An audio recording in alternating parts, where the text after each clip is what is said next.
Hey everyone, today in this video, I'm going to be checking out the KOORUI GN10 mini LED gaming monitor. I did receive this sample directly from KOORUI, but I want you to know that any opinion expressed in this video is strictly my own. That being said, if you're interested in this product or you want to find out more about it, the link to it will be in the video description. Alright, so we have the monitor plugged in, powered on. You'll see the stand has been installed. So this stand is really nice. We have height adjustment here. There's the lowest height setting. There's the maximum height setting. Then we also have the ability to rotate this. Doesn't matter either side, but we can change our viewing experience if we want to go to that vertical or portrait view.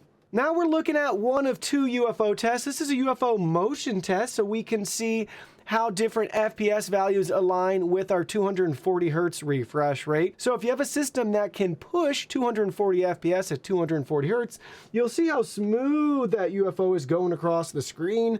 There is a noticeable difference from 120 and 60 as you would expect. Now we have our second UFO test pulled up. This one's for ghosting here as we look and track that UFO moving across the screen.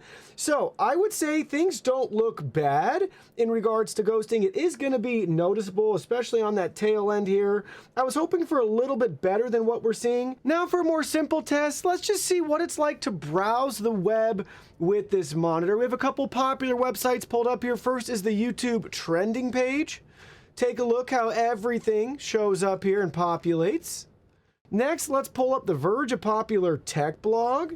We'll go ahead, we'll just pick an article to load here so you can get a feel for how everything is going to look with different colors, images, graphics. Look at the different font with the paragraphs, the headers, all that good stuff, embedded ads, videos, photos, all of that content here, but very clear and crisp. Now it's time for my favorite test. We're going to be testing out the input lag on this monitor. Now keep in mind, input lag is different from response time. The response time of this monitor is 1 millisecond GTG. So you'll see we're coming in at a very respectable 1.3-ish milliseconds. It's fluctuating. We actually got it down to 1.1, believe it or not. Next, you'll see our middle value coming in right at 8.5, 8.6.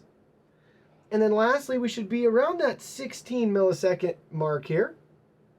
15.8 up to 16 milliseconds. And now the moment you've all been waiting for. How does this monitor do with gaming? So we'll be looking at a couple popular titles today. We'll be testing out Forza 5, Assassin's Creed, and Borderlands 3.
Don't worry, I haven't forgotten about you console gamers. We got a PlayStation 5 connected. I wanted to show you our video output information. 1440p at 60 Hertz is what's showing on the display. But I want you to know that we were able to test this 1440p. You can do that right here as well when you have yours set up and configured. We're able to get 60 Hertz and 120 Hertz SDR and HDR. Variable refresh rate is not supported with this display. But we do get 120 Hertz output if our select game supports 120 Hertz output. So make sure if you want to take advantage of 1440p 120 with your PlayStation 5 in this monitor, make sure you have that set to automatic and you're playing a game that supports it. And for you Xbox users out there, we have the Xbox Series X connected. You'll see that we have our resolution at 1440p right here. And our refresh rate, we can choose between 60 Hz and 120.